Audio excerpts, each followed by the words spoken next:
Okay na po ito. Mas gusto ko yung may konti-konting sabaw para may isasabaw sa ating kanin. Mas gusto ko po yung Hello everyone! Ako ngayon ay magluluto ng isdang adobo sa gata. Ang isdang ito ay tambakol.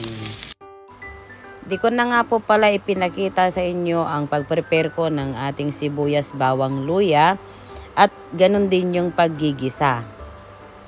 Kasi madali lang naman po gawin yon. Ngayon naman, ilalagay ko lang po yung ating mga isda. Isalansan ko lang po ito ng maayos.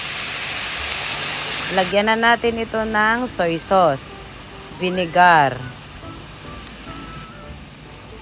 at dadagdagan ko po ito ng konting tubig. Saka ko po ito tatakpan para kumulo po siya.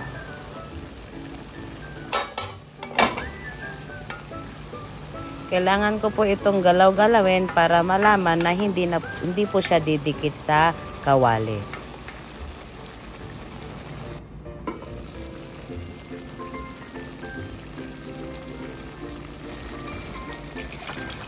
At this time, ilalagay na natin yung gata. Sinadya ko po talaga na maraming gata ang ilalagay ko dahil masarap po kasi ang gata sa kanin. Nagdagdag na nga rin po ako dito ng magic sarap at saka paminta.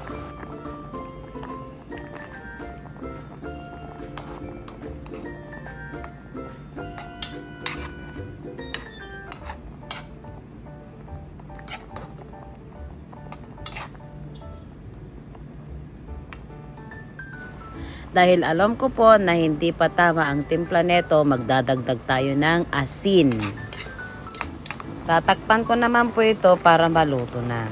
At eto na po, luto na nga po siya.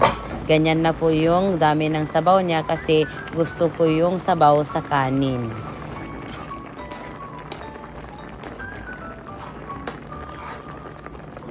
Sapat na po ang pagkakaluto nito. Ngayon, pwede na natin itong hanguin at tayo ay kakain na.